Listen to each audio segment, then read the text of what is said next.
Hello, faith friend. Get ready for a special moment with our Bible quiz, where each question is a chance to grow in God's love. Leave your score in the comments and subscribe to strengthen your spiritual walk with us. Which city did Jesus cry over when he predicted its destruction? A. Bethlehem. B. Nazareth. C. Jerusalem. D. Capernaum.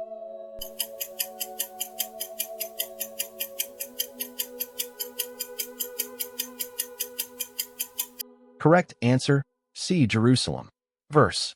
Luke 19 verses 41 to 42. As he approached Jerusalem and saw the city, he wept over it and said, "If you, even you, had only known on this day what would bring you peace, but now it is hidden from your eyes." Jesus cried over Jerusalem because the city did not recognize the time of God's visitation. He foresaw its destruction and grieved the people's spiritual blindness. This moment shows Jesus' deep love and sorrow over the rejection of his message. What phenomenon occurred right after Jesus died on the cross? A. A sandstorm. B. An earthquake. C. A fire cloud appeared. D. A massive snowstorm.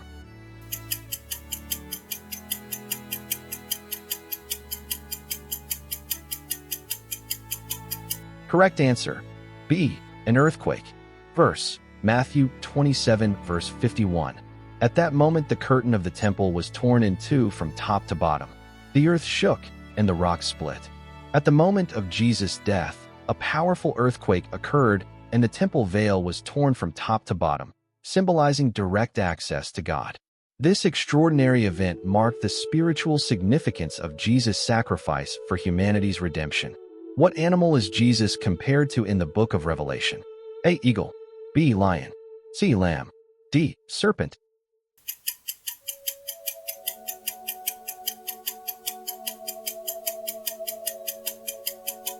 Correct answer, B. Lion. Verse. Revelation 5 verse 5. Then one of the elders said to me, "Do not weep. See, the Lion of the tribe of Judah, the Root of David, has triumphed. He is able to open the scroll and its 7 seals." In Revelation, Jesus is called the Lion of the tribe of Judah, symbolizing his authority, power, and victorious reign as King of Kings. It highlights his divine role and triumph over all. How long did Moses live? A. 100 years. B. 120 years. C. 110 years. D. 130 years.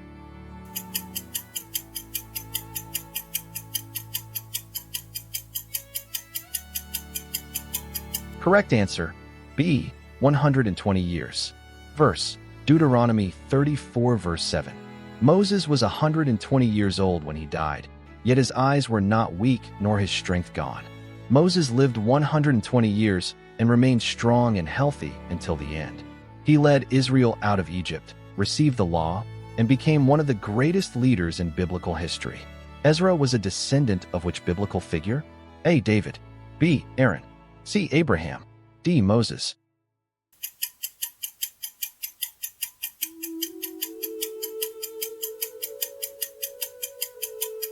Correct answer, B. Aaron. Verse. Ezra 7 verses 1 to 5.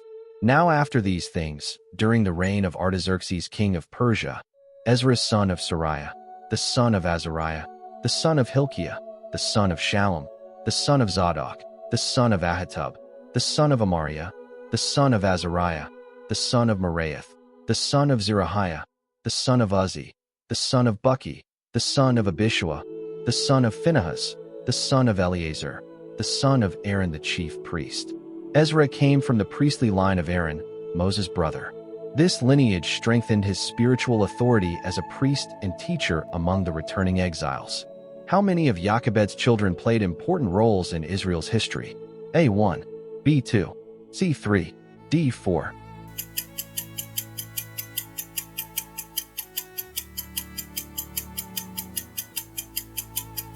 Correct answer, C. 3. Verse. Exodus 6 verse 20. Umrah married his father's sister Jochebed, who bore him Aaron and Moses. Jochebed was also the mother of Miriam. Jochebed had 3 children who made a major impact on Israel: Miriam the prophetess, Aaron the first high priest, and Moses the great leader who delivered Israel from Egypt. What was the age limit of the children Herod ordered to be killed? A. Under 1 year. B. Under 2 years. C. Under 3 years. D. Under 5 years.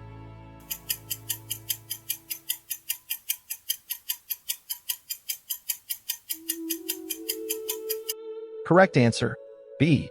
Under 2 years. Verse, Matthew 2 verse 16.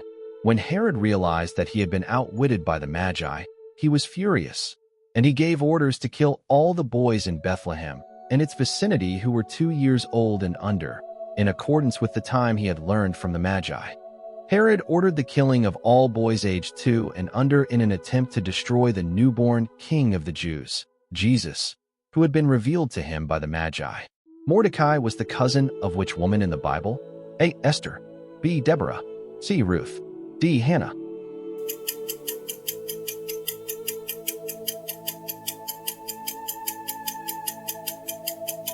Correct answer, A. Esther.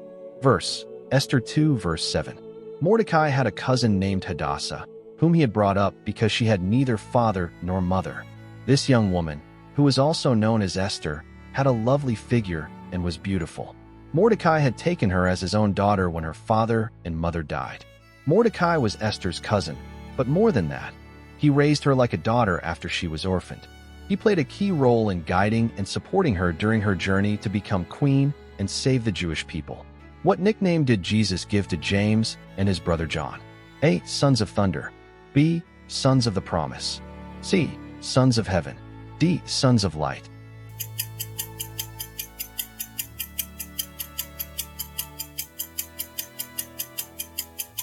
Correct answer, A. Sons of Thunder. Verse, Mark 3 verse 17. James, son of Zebedee, and his brother John. To them he gave the name Boanerges, which means sons of thunder. Jesus called James and John sons of thunder because of their fiery personalities. They were passionate and bold in their faith, qualities that stood out in many key moments of their ministry. What was Nathan's role in King David's court? A. Prophet. B. Army general. C. High priest. D. Financial advisor.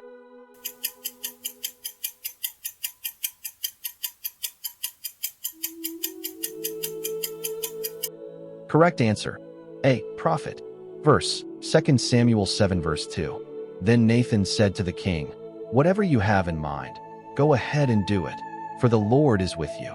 Nathan was the prophet who advised King David, acting as God's messenger. He wasn't afraid to confront David when necessary, and he also brought encouragement and promises from God. Who was the famous Philistine warrior defeated by David? A. Goliath. B. Samson. C. Saul. D. Achan.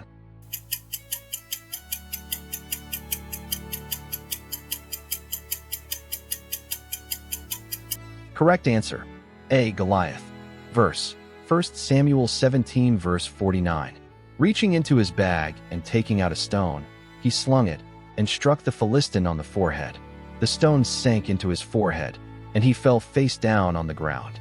Goliath was a giant Philistine warrior who taunted Israel. But young David, full of faith, took him down with one stone and a sling, showing that God can use anyone, no matter how small, to win great victories. Who was the son Hagar had with Abraham? A. Ishmael. B. Isaac. C. Esau. D. Jacob.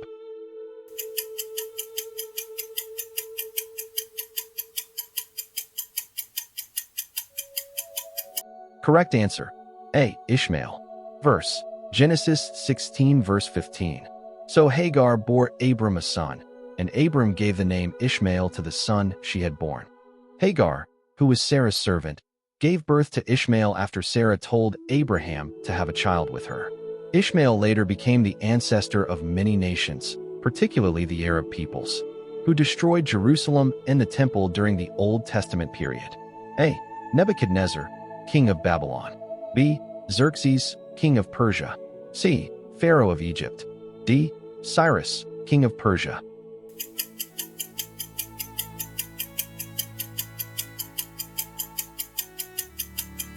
Correct answer, A. Nebuchadnezzar, king of Babylon. Verse, 2 Kings 25 verses 8 to 9. On the 7th day of the 5th month, in the 19th year of Nebuchadnezzar king of Babylon, Nebuzaradan, commander of the imperial guard, came to Jerusalem. He set fire to the temple of the Lord, the royal palace, and all the houses of Jerusalem. Every important building he burned down. Nebuchadnezzar's army destroyed Jerusalem and burned down the temple in 586 BC, which led to the Babylonian exile, a major turning point in Israel's history. What challenge did Elijah give to the prophets of Baal on Mount Carmel? A. Call down fire from heaven on the sacrifice. B. Stop the rain for 3 years. C. Bring down the walls of Jerusalem. D. Cross the Jordan River on dry ground.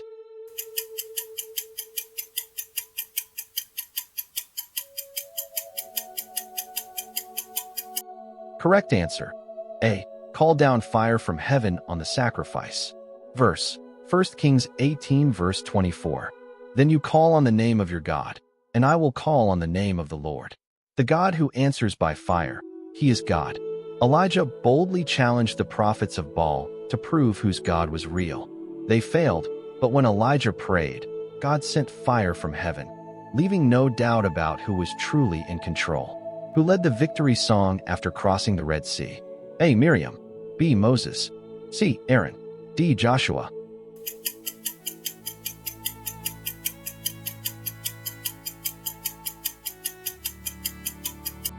Correct answer. A. Miriam. Verse Exodus 15 verses 20 to 21.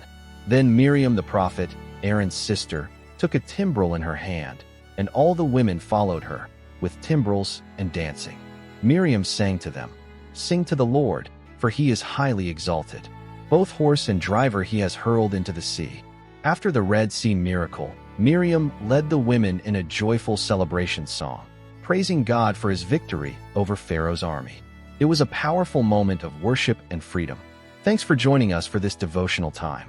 We hope you learned something new and that your heart feels closer to God. Let us know your score in the comments, subscribe to the channel, and keep walking with us on this journey of faith.